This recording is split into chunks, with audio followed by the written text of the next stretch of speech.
Hello, dear listeners. Welcome to the English Globe, and thank you for joining us in this long and detailed educational podcast where we help English learners understand important world events through slow, clear, and simple explanations. And today, we are beginning with a topic that many people around the world are curious about because it has created discussions, questions, and a lot of attention in international news. Yes, dear listeners. And before we move deeper into our topic, we kindly ask you to like this video because your support helps more learners discover these lessons. And if you have not subscribed yet, we invite you to subscribe to the English Globe so you never miss our educational episodes. And please tell us in the comments where you are listening from and what you think about today's discussion, because your opinions make our community stronger and more interactive. Today, we are discussing G20 Summit in Crisis. Why major leaders are skipping the meeting. And this is important because the G20 is a group that brings together the world's biggest economies to discuss global problems such as financial stability, economic growth, trade cooperation, and development. And when major leaders do not attend the summit, it often raises questions about diplomatic priorities, international relationships, and how countries respond to global challenges. Many English learners hear the word G20 on the news but do not fully understand what it means, how it works, or why world leaders gather for this meeting. So in this episode, we will explain everything step by step in simple language to help you build confidence in understanding international topics. And we will also show you how these global events connect to everyday life, including jobs, prices, travel, and economic stability. This year's summit is especially interesting because several major leaders are not planning to attend. And while there are many reasons that can lead a leader to skip a global meeting, such as schedule conflicts, national responsibilities, or diplomatic considerations, it still affects the atmosphere of the summit and can change how discussions move forward. Which is why this topic is perfect for English learners who want to improve vocabulary related to global cooperation, diplomacy, and world events. We also chose this topic because it teaches useful phrases that English learners can use in daily conversations, academic discussions, and speaking exams, such as international collaboration, global agenda, economic priorities, diplomatic presence, and summit negotiations. And understanding these terms helps learners speak with more clarity and confidence when talking about world news or participating in advanced discussions. As we move through this episode, we will explain what the G20 is, why this year's meeting is different, how summits function when some leaders are absent, and what this means for global cooperation in the future. And our goal is to give you not just information, but also language practice through long, clear sentences that help you train your listening and speaking skills effectively. So, dear listeners, prepare to relax, listen carefully, and enjoy learning with us. And do not forget to share your thoughts in the comment section because we truly want to know your perspective, how much you understood, and which part of the discussion was most helpful for your English learning journey, as this helps us create better content for you in future episodes. This year's G20 Summit is different from previous years in many ways, dear listeners, because the meeting is taking place at a moment when several countries are facing internal responsibilities, regional pressures, and competing international events, creating a situation where some major leaders are unable to attend, and this unusual absence has encouraged many analysts and observers to look more closely at the reasons behind these decisions, not in a political or controversial way, but simply to understand how global schedules, national duties, and diplomatic commitments can overlap and force leaders to choose the events that are most urgent for their countries at a particular moment. When we look at international diplomacy, we often imagine world leaders traveling freely and participating in every summit without limitations. But the reality is much more complex, because global responsibilities are constantly shifting. New events appear suddenly, and some situations require immediate attention at home, meaning leaders must balance domestic issues, economic priorities, security concerns, and scheduled meetings with other governments, all while trying to maintain good cooperation with international partners. And this delicate balance is one of the biggest reasons why this year's G20 is experiencing notable absences from leaders who would normally be present.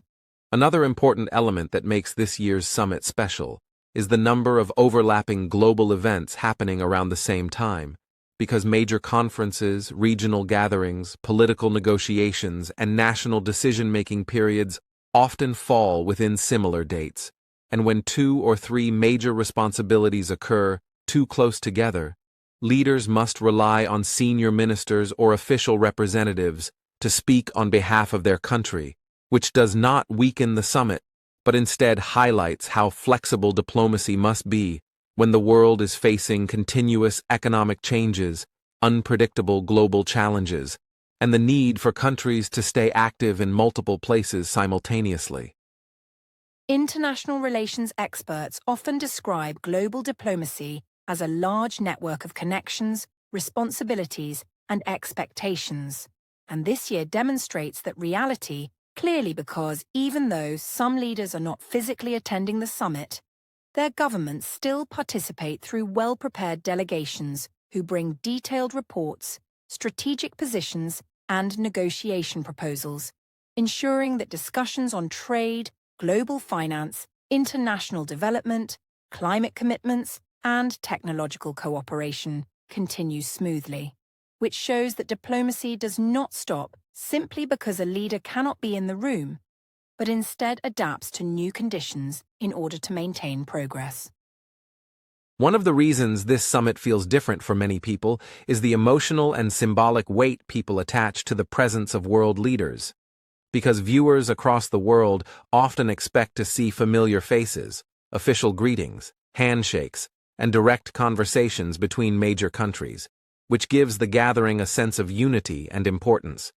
But when several leaders choose not to attend, some citizens may wonder whether the cooperation is weakening, even though in reality the economic and diplomatic discussions continue at the same level of seriousness through representatives who are fully trained and authorized to participate in complex negotiations and policy discussions.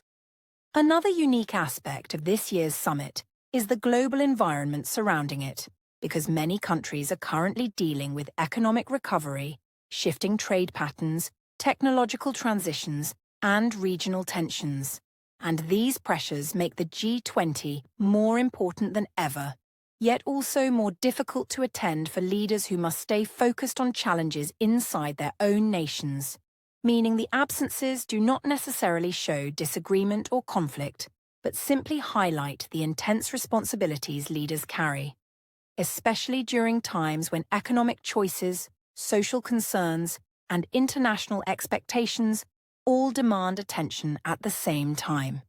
For English learners, this situation offers a very useful opportunity to understand vocabulary related to diplomacy, such as global priorities, international commitments, strategic scheduling, and multilateral cooperation, because these terms describe how leaders coordinate their time and responsibilities. And the G20 is one of the best examples of how difficult it can be for countries to participate in every event, even when the topics are extremely important, showing that diplomacy is not just about attending meetings, but about carefully managing time, resources, and responsibilities across many different regions and issues that all require decision-making and coordination.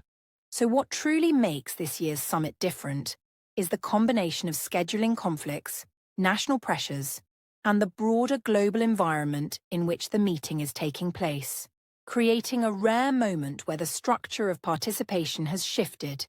yet the goals of the summit remain unchanged, demonstrating that international cooperation continues even in unusual circumstances, because the world's biggest economies still need to discuss solutions for shared challenges, maintain economic stability, and strengthen communication channels that support peace, development, and long-term progress across regions. When we talk about the reasons why some leaders cannot attend a major international summit like the G20, dear listeners, it is important to understand that global leadership involves many responsibilities happening at the same time, and sometimes a leader must remain in their home country because essential national duties require immediate attention, whether those duties involve economic decisions, emergency responses, legislative sessions, or important meetings with domestic institutions, and these responsibilities cannot simply be paused, meaning the leader may need to send a trusted representative instead,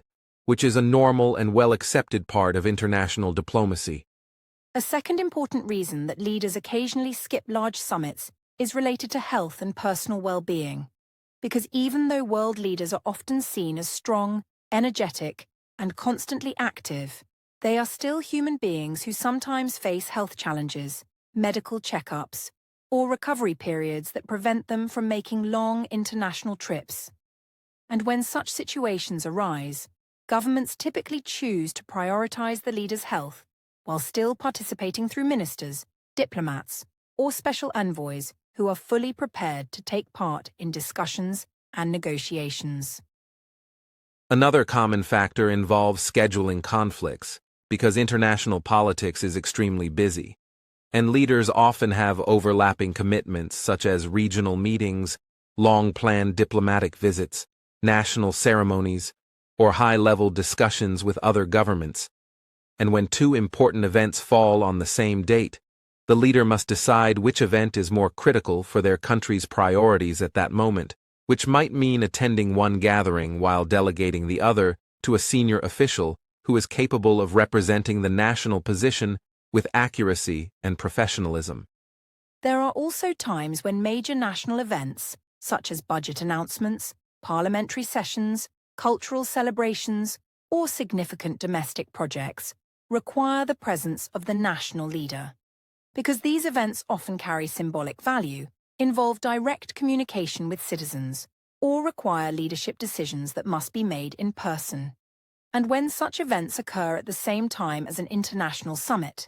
the leader may choose to stay at home to fulfill their domestic responsibilities while still supporting their country's participation at the global meeting through a prepared delegation. Weather conditions, natural events, and unexpected emergencies also play a role in some cases, because leaders cannot simply travel during dangerous conditions or when their country is experiencing a moment that requires immediate guidance, such as severe storms, national alerts, or emergency situations that require leadership monitoring and public communication. And even though these situations are unpredictable, international organizations understand them completely, because the safety of citizens and the stability of a nation always come first before global travel. Another neutral and educational reason involves diplomatic planning, because leaders often prepare months or even years ahead of major events, and sometimes the timing of the summit may not align well with previously planned international commitments, meaning the leader must rely on diplomatic teams who are trained for these moments. And these teams often include foreign ministers, economic ministers, or senior ambassadors who spend their careers developing expertise in negotiation, cooperation, and policy coordination, making them perfectly capable of managing discussions at the summit, even in the leader's absence.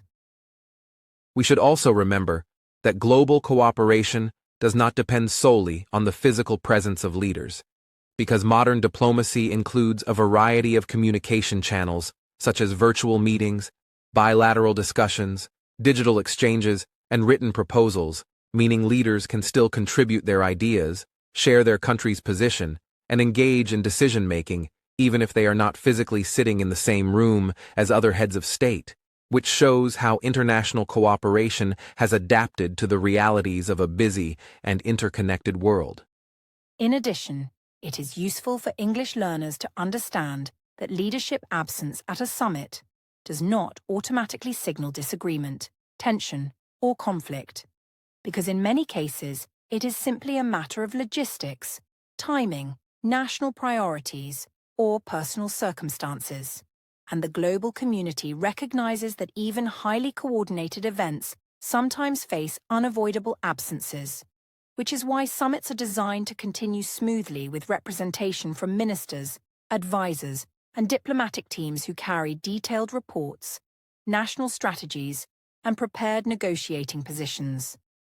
This is why, when we see headlines about leaders skipping a summit, it is important to approach the information with a calm and neutral mindset, understanding that there are many practical and non-controversial explanations for such decisions, and recognizing that the strength of international cooperation lies not only in the leaders themselves, but also in the institutions, ministries, teams, and frameworks that support them, ensuring that discussions continue, agreements progress, and global communication remains open and constructive. So, dear listeners, the main takeaway for you as English learners is that leadership absences at a global summit should be understood through the lens of responsibility, logistics, and diplomacy, not through assumptions or emotional reactions, because leaders must constantly balance domestic duties, health needs, national priorities, and global schedules. And the G20 remains a powerful platform for cooperation, even when some leaders cannot attend, thanks to the structured and reliable system of representation that keeps communications strong and international partnerships active. When people hear that a major leader is not attending an international summit, they sometimes imagine that the entire event becomes less effective. But in reality, these global gatherings are designed to function smoothly, even without every leader present,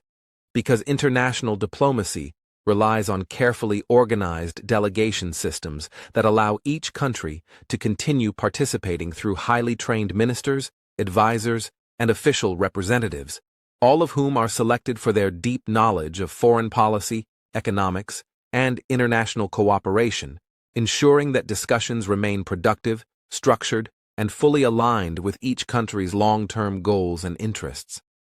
A diplomatic delegation is basically a team of government officials who represent their country at international events, and this team is usually led by someone with significant authority, such as a foreign minister, an economic minister, or a senior ambassador who has years of experience negotiating agreements, understanding global challenges, and communicating their country's position clearly and professionally,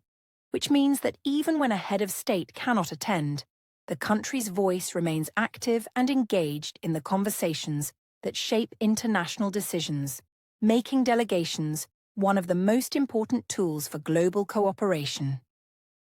These delegations spend months preparing for summits like the G20, gathering data, studying regional trends, reviewing national priorities, and coordinating with different government departments to create detailed briefing documents that guide their negotiations. And this preparation ensures that every representative knows exactly which issues matter most to their country, what positions they should defend, and which areas offer opportunities for collaboration with other nations, allowing them to participate confidently in discussions even in the absence of the main leader, because their role is supported by a strong and well-organized strategy that has been approved at the highest levels of government.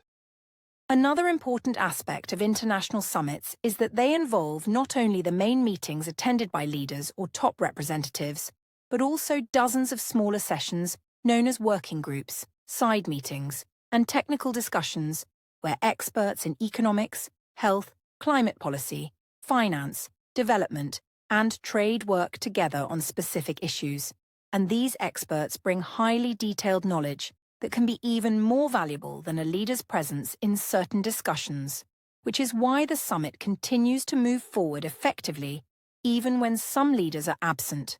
because the technical foundations of cooperation remain solid and active. During a summit, decisions are rarely made spontaneously or casually. Instead, they are built through negotiations that begin long before the event, continue during the meetings, and are finalized after delegates exchange documents, proposals, and revised suggestions. And this structured process ensures that no single absence stops progress, because each country sends a team capable of reviewing agreements, offering feedback, and participating in every step of the negotiation, making international cooperation durable, stable, and resilient, even when situations change or schedules overlap. Delegations also use modern communication tools to stay in constant contact with their leaders back home, sending updates, sharing summaries of discussions, requesting guidance when needed, and receiving real-time instructions about how to approach certain topics, which means that even though a leader might not be physically present in the summit hall,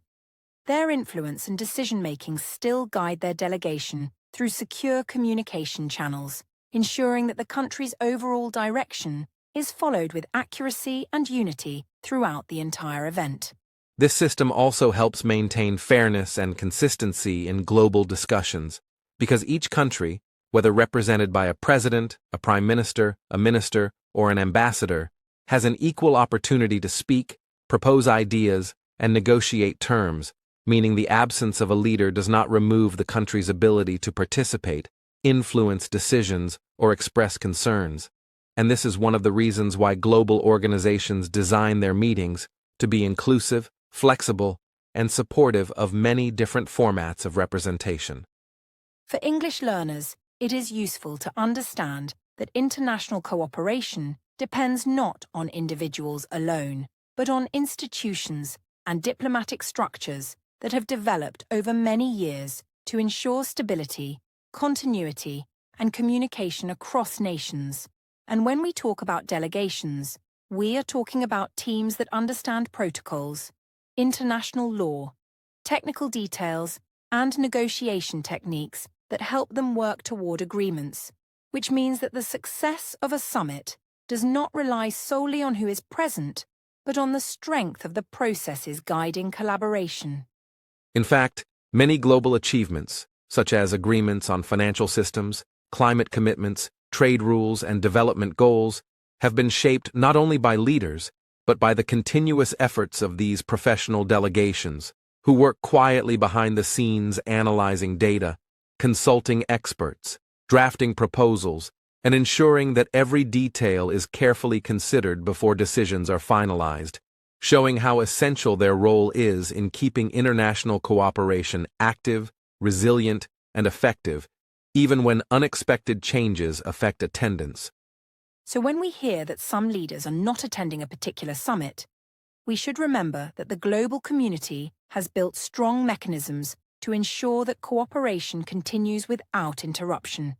because the purpose of these meetings is larger than any single person, and the delegation system ensures that every country remains involved, every voice is heard, and every negotiation continues moving forward through the work of skilled representatives who dedicate their time and expertise to supporting peaceful dialogue, collective problem-solving, and long-term international progress.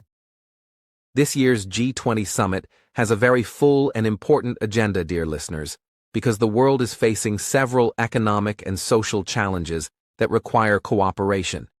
And the leaders and delegations who attend the summit are focusing on issues that affect almost every country, such as restarting strong economic growth after difficult years, improving global trade systems, supporting sustainable development that helps both people and the environment, expanding digital opportunities, and strengthening financial stability so that all nations can plan for the future with more confidence.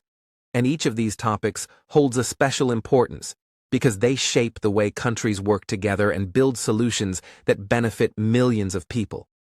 One of the biggest themes on the agenda is global economic recovery, because many countries are still dealing with slow growth, rising costs, and shifting job markets, and the G20 wants to create cooperation plans that help nations rebuild industries, strengthen employment, and guide investments toward long-term progress, which means officials at the summit spend a lot of time sharing economic data, discussing international financial systems, and looking at ways countries can support each other through trade, innovation, and development programs designed to help both advanced and emerging economies. Another central agenda item is sustainable development, which refers to improving life for people today without harming resources for future generations.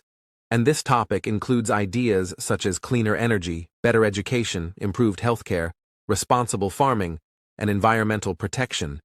And the G20 members discuss how wealthier countries can support developing countries through knowledge sharing, technology cooperation, and financial assistance, ensuring that progress is balanced and fair, because when development is sustainable, it helps reduce poverty, protect nature, and build stronger societies.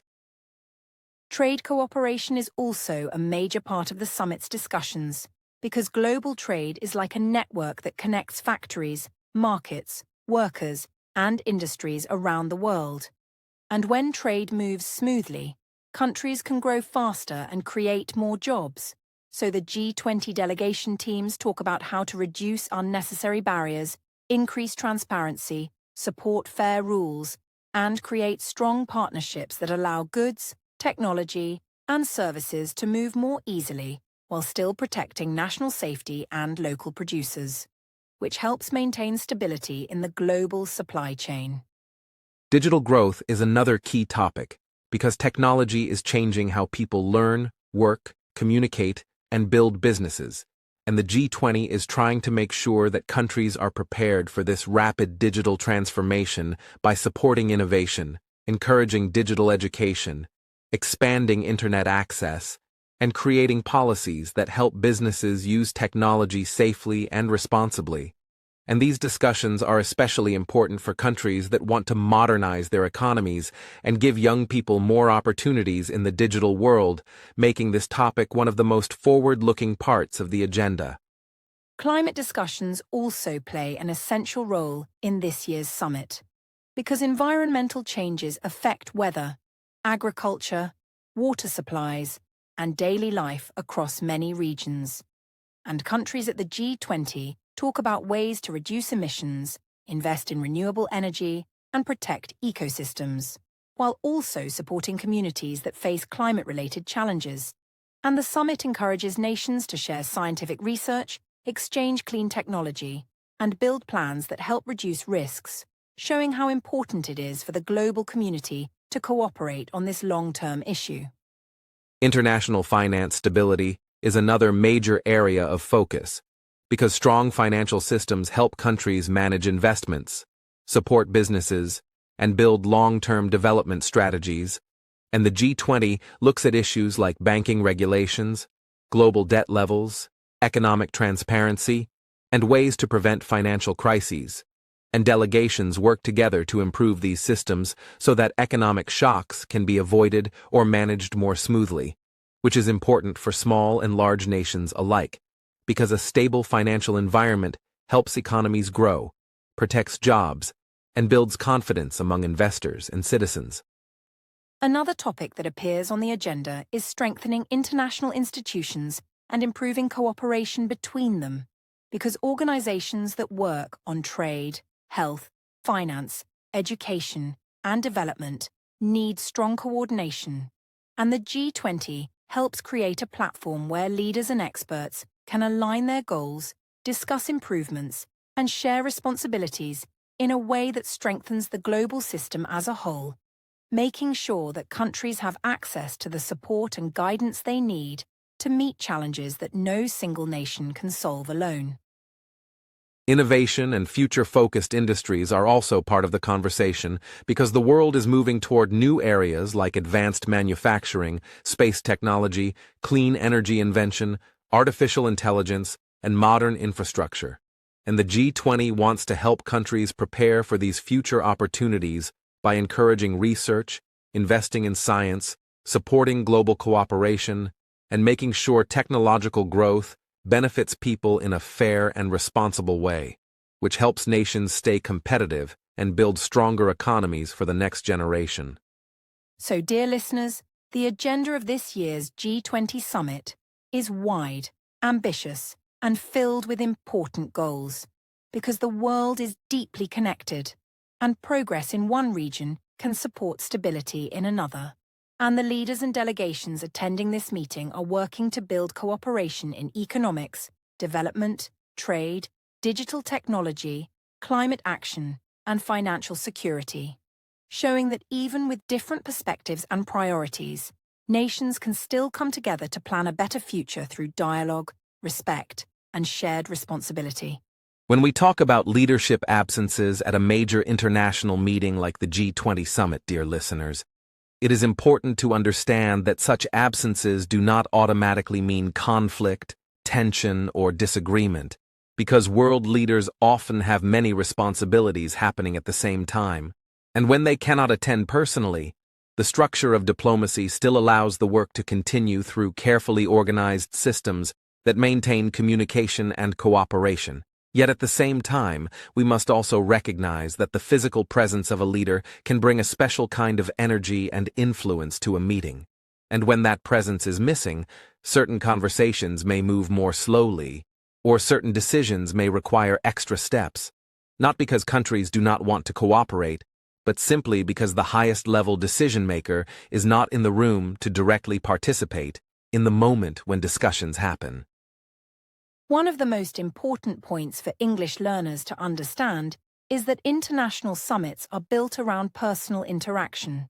And when leaders meet face-to-face, they can speak in a more direct and human way, sometimes solving misunderstandings quickly, sometimes building trust, and sometimes finding creative solutions simply because they are able to look at one another and exchange thoughts in real time. So when a leader is absent, this personal element becomes weaker, and although their representatives are fully trained and highly capable, the emotional connection and symbolic weight that comes from leader-to-leader dialogue cannot be completely duplicated, which means some conversations lose the natural rhythm that usually appears when the most influential individuals are seated together at the negotiation table. Another way absences affect global discussions is through what we call decision pacing, and this term simply means the speed at which decisions can be made, because when a leader is present, they can immediately approve, delay, or adjust a proposal based on both national and international considerations. But when a representative attends in their place, that representative may need to contact their leader or government team before agreeing to certain ideas. And although this is completely normal in diplomacy, it can slow down the flow of meetings, especially when multiple countries are operating through layers of communication. So what could have been agreed on within minutes might take hours or even days as information travels back and forth. There is also an interesting educational point related to influence balance, because when all major leaders are present, the atmosphere is balanced, with each leader having equal opportunity to speak, respond, and influence the agenda. But when one or two leaders are absent, the balance may shift naturally, not in a political or controversial way, but in a practical sense, meaning that those who are present have more time, more visibility, and more space to guide the conversation. And even though their influence remains within respectful diplomatic boundaries, their presence can shape which topics receive more attention and which ideas gain stronger support during discussions. Because international meetings are not only about written agreements, but also about interpersonal dynamics that develop in the room. For example, imagine a situation where a leader who normally takes strong interest in a certain global issue is absent, and instead of pushing that topic toward the center of the conversation, the representative may focus on broader themes rather than intense negotiation, which allows other leaders to guide the discussion in new directions. And this is not necessarily negative or positive, but simply a natural part of how group decision-making works. Because when one voice is softer or missing, the other voices become clearer and more influential in shaping the final direction of the summit's discussions. Another important aspect is the way communication changes during side meetings, which are small private discussions held during the summit that allow leaders to talk about specific issues, exchange opinions, or clarify misunderstandings in a calm environment away from the large conference hall. And when a leader is absent, these side conversations cannot happen directly, so the opportunity to build personal relationships or settle delicate questions quickly becomes reduced. And although representatives can still hold side meetings, the impact is different because they do not have the same authority or symbolic weight as the top leader, meaning that some conversations may need to be postponed until leaders can speak directly through phone calls or future meetings. However, even though leadership absences create delays and adjustments, it is important to highlight that global cooperation does not stop, because international organizations are designed to continue their functions regardless of who is present and trained diplomats, ministers, and senior representatives step in to make sure their country's opinions, concerns, and priorities are fully expressed. And these individuals are often experts in economic policy, climate strategy, trade relationships, or financial cooperation, meaning they can negotiate with strong knowledge and professional experience, ensuring that the country remains actively engaged in all discussions and decisions, even without the leader physically sitting in the conference room. Additionally, many summits prepare documents and proposals long before the actual meeting begins, and these documents include draft ideas, suggested agreements, and recommended solutions for the participating countries to consider. So even if a leader is absent, their government has already reviewed these materials, shared feedback, and provided guidance to the representatives, which means the representative arrives fully informed about what the country supports, what concerns they have, and what goals they hope to achieve, allowing them to continue negotiations with accuracy and confidence, and ensuring that national interests remain protected throughout the summit.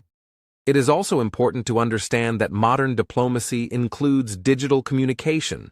So when a leader cannot attend physically, they may still participate through video calls, secure communication systems, or scheduled remote briefings with their delegation. And this allows them to stay updated on every major discussion, give real-time instructions, and remain part of the decision-making process even from a distance, which shows how global cooperation has adapted to the realities of busy schedules, long travel requirements, and unexpected national responsibilities, making it possible for leaders to stay involved even when they are not physically present at the meeting. Finally, we must remember that a summit is not defined by a single individual, but by collective effort. And while leadership absences create changes in tone, speed, and negotiation style, the overall purpose of the summit remains the same: to bring countries together, promote understanding, and support global stability through respectful communication. And even when the top leaders are not all seated in the same room,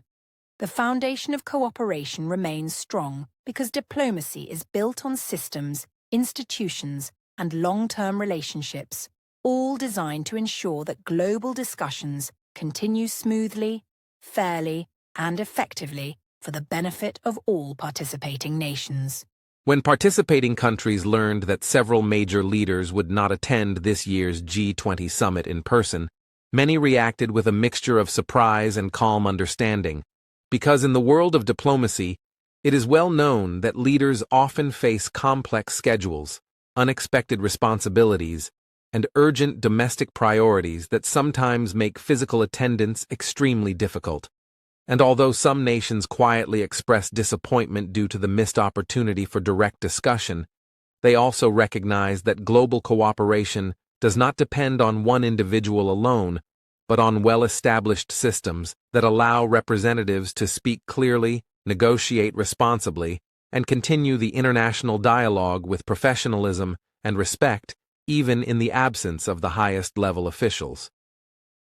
Many countries responded by strengthening their diplomatic teams and preparing more detailed briefing documents, because when leaders are absent, the responsibility shifts to ministers, ambassadors, and senior delegates who must represent national interests with the same precision and authority. And several participating governments explained that although the personal presence of leaders carries symbolic importance, the core of the summit remains functional due to the dedication of diplomatic staff who spend months studying policy proposals, economic updates, and global development priorities so they can speak confidently in every session and ensure that conversations move forward steadily, even when unexpected absences occur at the leadership level.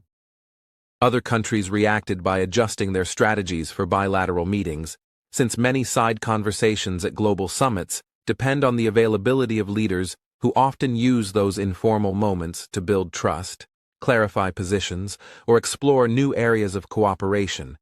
So when some leaders were not present, governments redirected those conversations to their foreign ministers or economic advisors, who stepped into the role with professionalism and deep knowledge, ensuring that essential messages continued to reach the right audiences, while also demonstrating that modern diplomacy is flexible and capable of adapting quickly to changes in attendance without allowing the overall purpose of the summit to be weakened. Some nations express that while face-to-face communication between leaders is valuable, the international community has learned over the last decade to use digital platforms, secure communication networks, and real-time message exchanges that allow absent leaders to remain informed and connected throughout the summit. And several governments emphasize that this hybrid model of participation is especially useful during busy global periods, because it allows leaders to handle domestic responsibilities while still guiding their delegations from afar,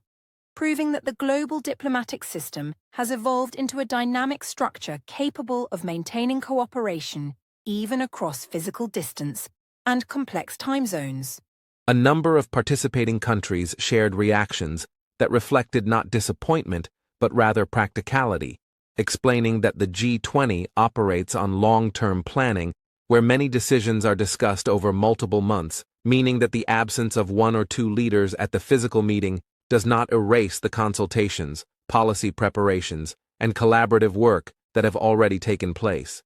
And these governments noted that because the summit functions through carefully organized committees, working groups, and technical teams, the ongoing efforts continue smoothly regardless of which individuals attend, showing that global cooperation is always larger than any single moment or single person. Another common reaction among participating countries was an increased focus on maintaining communication clarity, as governments understood that when leaders are not present, there is a higher need for precise coordination between delegations. So ministries arranged frequent check-ins, updated instructions, and detailed summaries that could be quickly sent back to capitals, ensuring that every decision made in the summit rooms reflected the accurate position of each nation. And many diplomats noted that this extra attention to communication often strengthens the operational discipline of the delegation,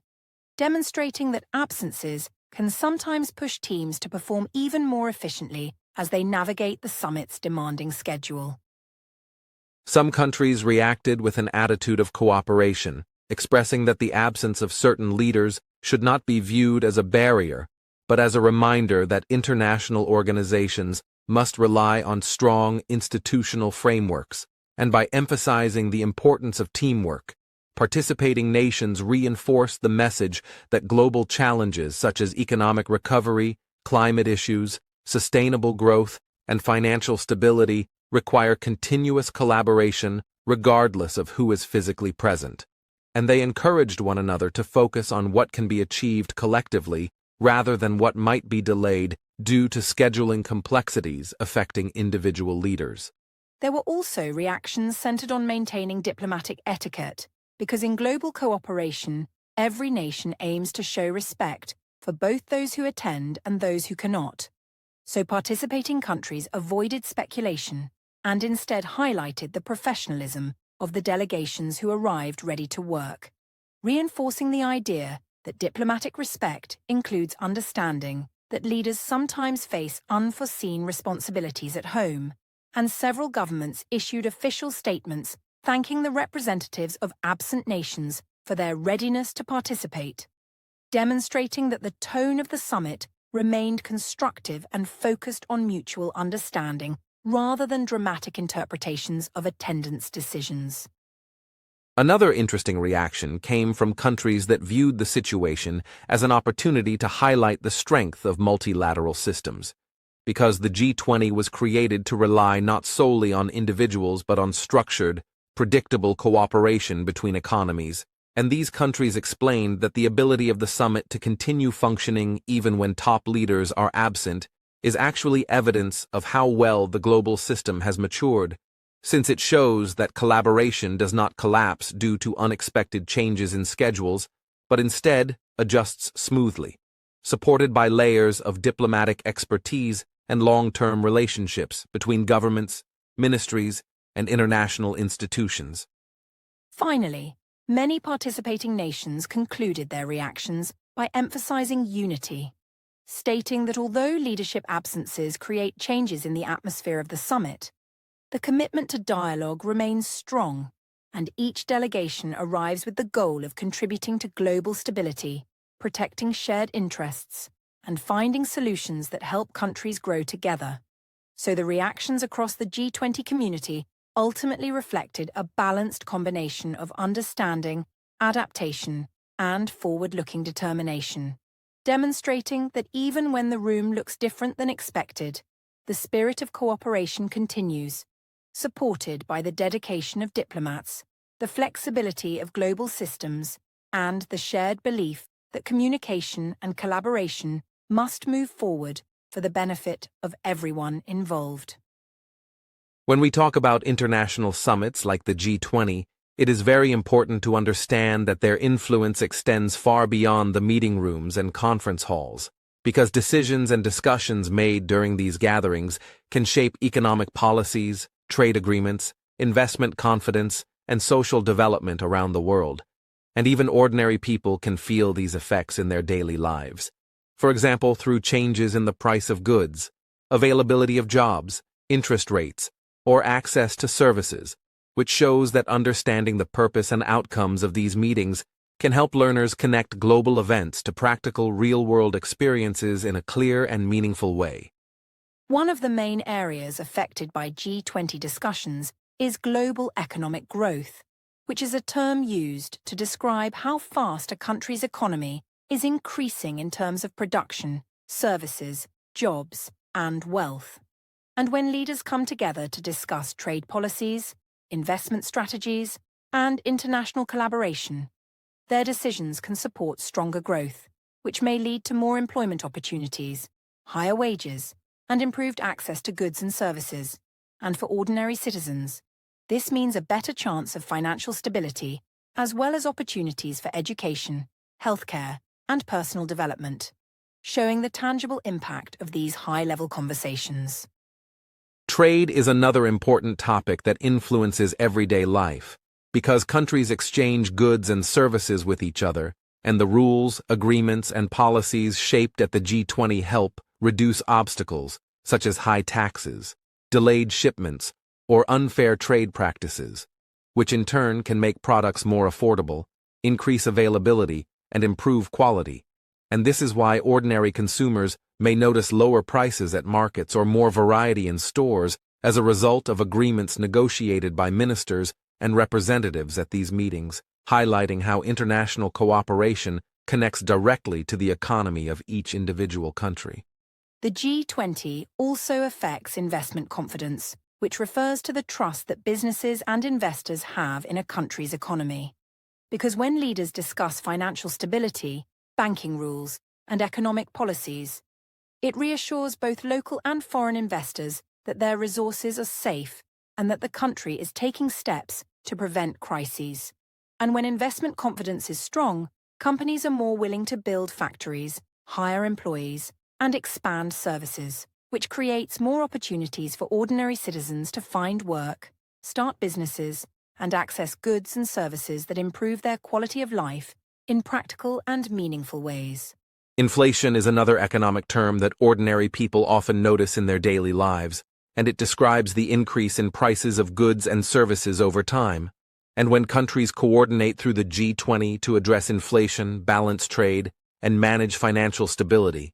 these discussions can help slow down sudden price increases, protect purchasing power, and support household budgets, meaning that families can plan better for expenses such as food, transportation, education, and healthcare. And this shows that high-level economic discussions have a direct effect on personal and family well-being, even if most citizens do not attend the meetings themselves. Global cooperation through the G20 also has social implications, because economic stability, trade growth, and investment confidence allow governments to invest more in education, healthcare, infrastructure, and environmental protection. And these improvements benefit ordinary people directly by providing better schools, hospitals, roads, clean water, and energy access, which shows that decisions made at international summits are not only about abstract policies or financial numbers, but also about improving quality of life for communities around the world in very real ways that learners can understand and relate to. Additionally, the G20 discussions can help countries respond to emergencies, such as economic crises, natural disasters, or public health challenges, because the participating nations share strategies, resources, and information that allow governments to act quickly and efficiently, and ordinary people may notice the effects through faster relief programs, financial support, or international aid that reaches affected communities, which demonstrates the value of global cooperation and collective problem-solving in maintaining social stability and helping people recover from unexpected challenges. Another way the G20 affects everyday life is through technological and digital development, because economic and trade agreements often include policies that support innovation, internet access, and technology sharing between countries. And this can lead to new tools, educational platforms, online services, and business opportunities for ordinary citizens, making it easier to learn, communicate, work, or shop. And learners of English can relate this to the idea that international discussions influence not just finance and trade, but also the practical tools and opportunities people use every day to improve their personal and professional lives.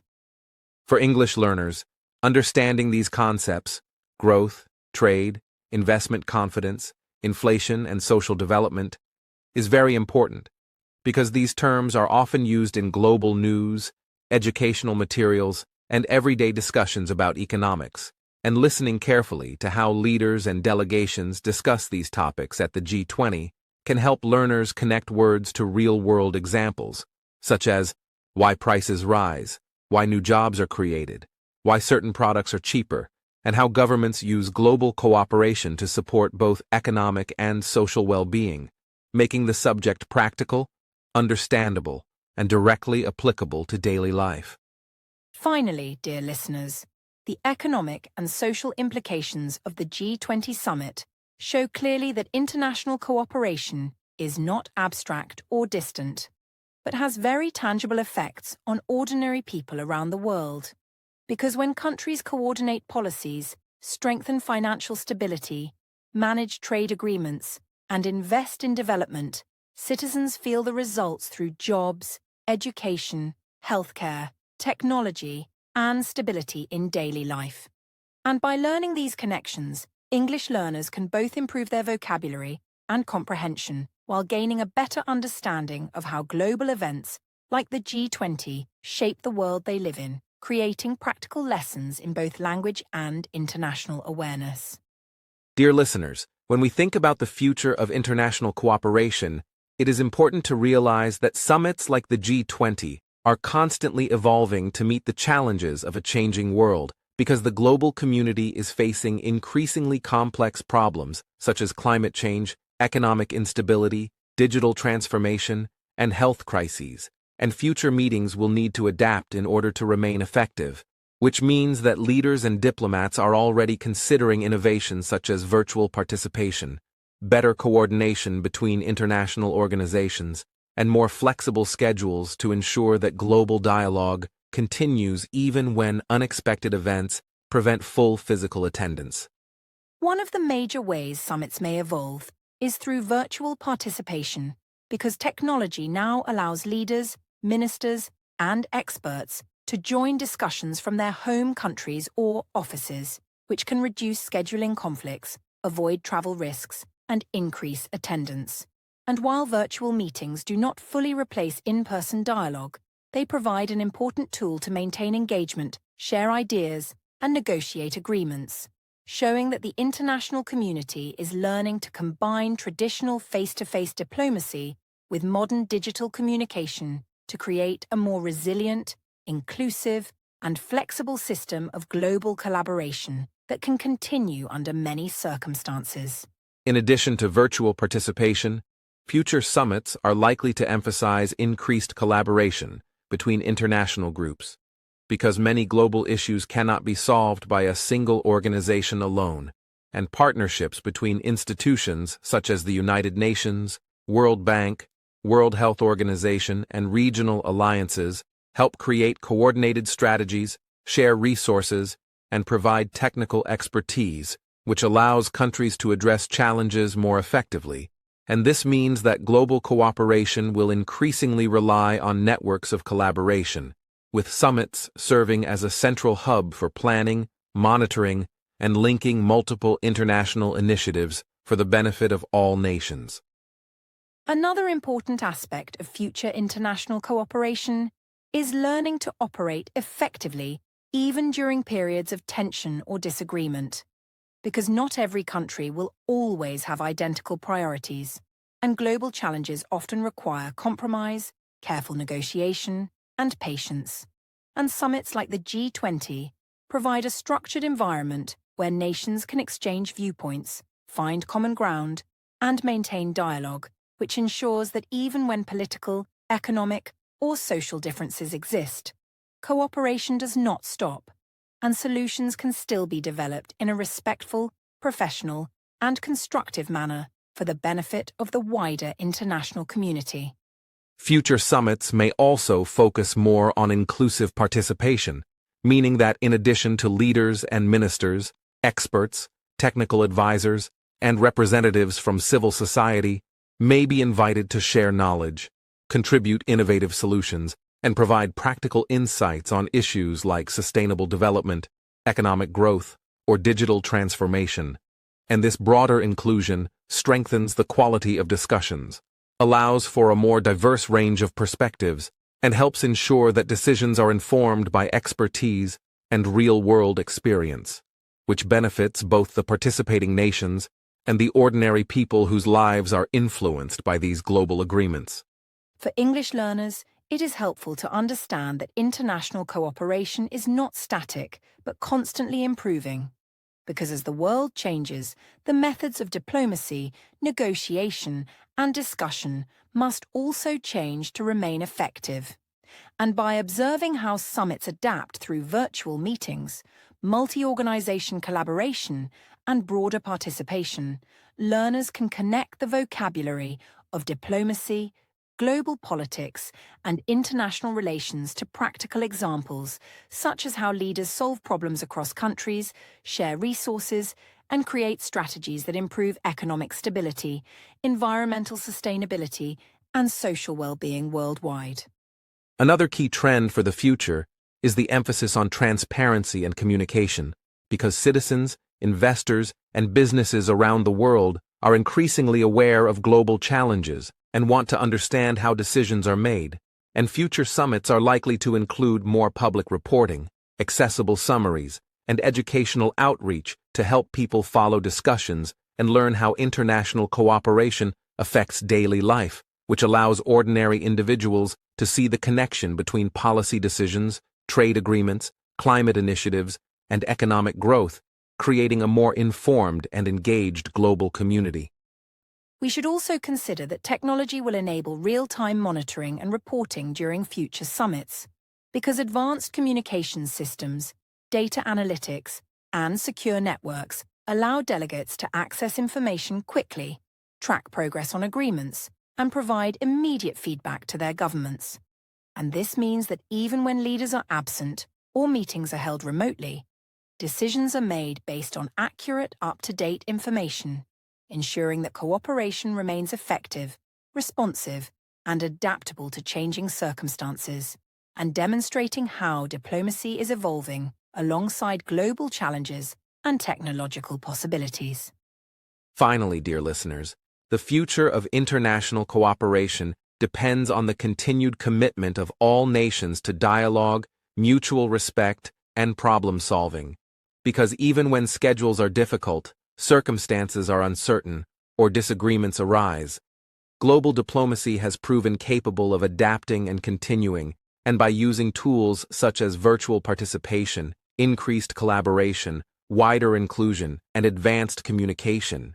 future summits will likely be more resilient, more efficient, and more responsive, which means that nations can continue working together to address economic, social, and environmental challenges, and learners can observe how these systems connect to vocabulary, concepts, and real-world outcomes in a way that is both educational and practical. So in conclusion, the evolution of international cooperation demonstrates that diplomacy is a living, flexible, and dynamic process. And while leadership absences or global challenges may create temporary changes, the structures, systems, and strategies in place ensure that collaboration continues effectively, and the future of global summits promises greater efficiency, inclusion, and adaptability, showing that countries can work together constructively even under complex circumstances, and that learners of English can gain practical insights into how high-level global discussions shape the world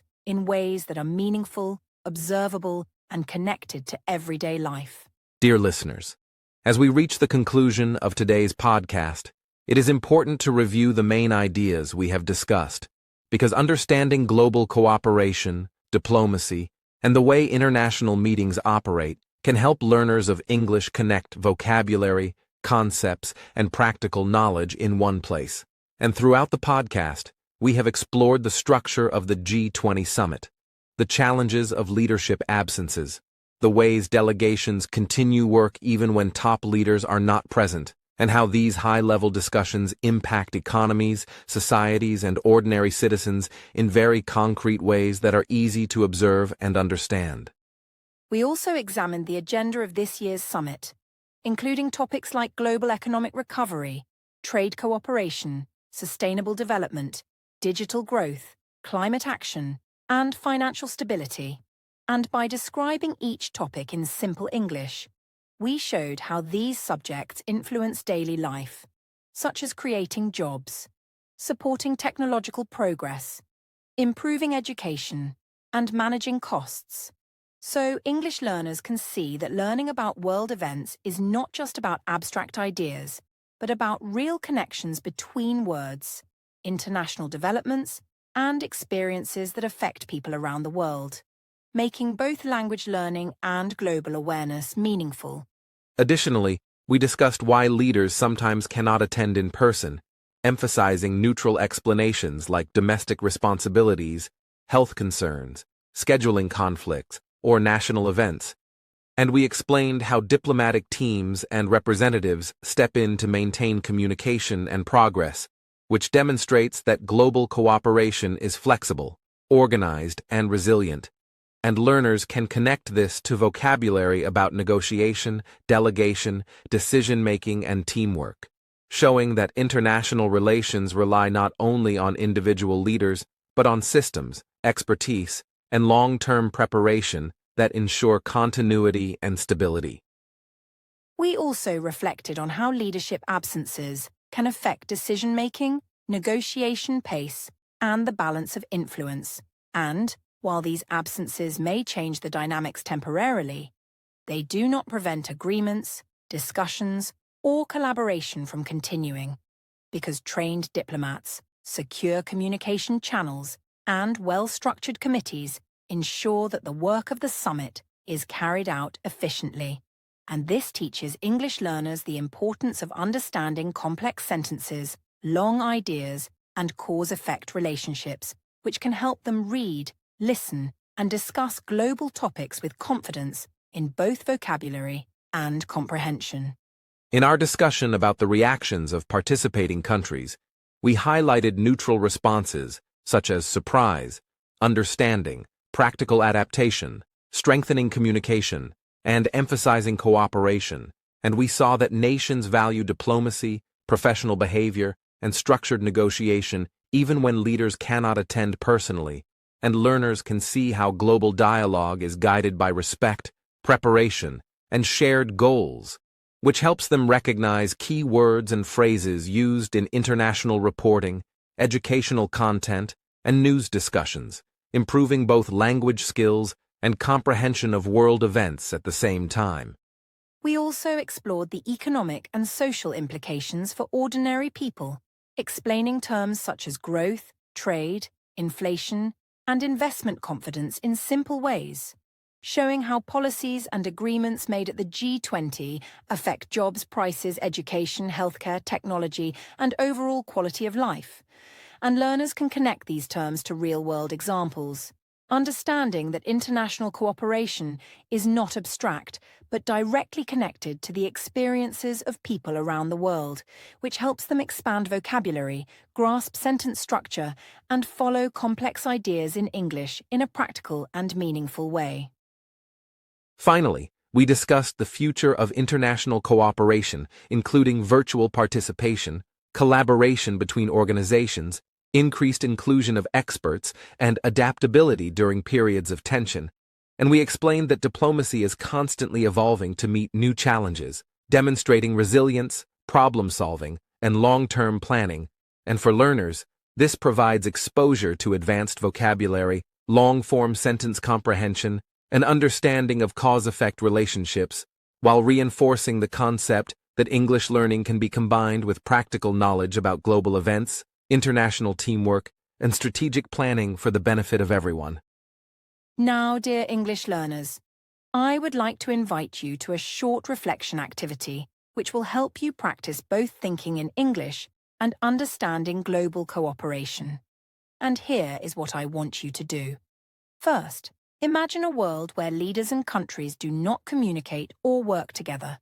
and think about how this might affect ordinary people, trade, the economy, technology, and climate solutions. And second, consider how teamwork, dialogue, and shared responsibility, like the kind we see at the G20, can solve problems and create opportunities. And try to write or say 3 sentences in English describing your thoughts about the importance of cooperation and communication. You can also practice by reading news summaries, watching educational videos, or listening to podcasts about world events in English, and as you do this, try to identify words such as growth, trade, inflation, investment, negotiation, delegation, and cooperation, and pay attention to how these words are used in sentences that explain real-life events, because by connecting vocabulary to practical examples, you will improve your comprehension, pronunciation, and fluency, while also gaining a better understanding of how global teamwork and diplomacy affect economies, societies, and daily life in meaningful ways. Finally, remember that learning English is not only about grammar, vocabulary, and pronunciation, but also about understanding the world, asking questions, and making connections between language and real experiences, and by following podcasts, news, and educational content that explains international events, you can practice listening skills, expand your vocabulary, and develop the confidence to discuss complex topics in English. And always remember, dear listeners, that curiosity, persistence, and consistent practice are the keys to success. So keep exploring, keep learning, and keep listening to English as you follow world events and deepen your understanding of global cooperation. In summary, dear listeners, today we learned that international cooperation requires planning, communication, adaptability, and teamwork, that leaders and representatives work together even when circumstances change, that global events like the G20 impact economies, trade, and social life, and that English learners can benefit greatly by connecting language learning with the understanding of these processes, which not only improves comprehension and vocabulary, but also provides practical insights into how diplomacy, negotiation, and global dialogue influence the daily lives of people around the world. So, dear learners, take a moment to reflect on how communication, collaboration, and understanding between countries can create a better future for everyone. And while practicing your English, try to summarize in your own words the main lessons from today's podcast. Imagine ways global teamwork could solve challenges in your community, and remember that every new word, sentence, or idea you learn strengthens both your language skills and your awareness of the world. And with patience, curiosity, and regular listening to English news or podcasts, you will continue to improve steadily and confidently in your English journey.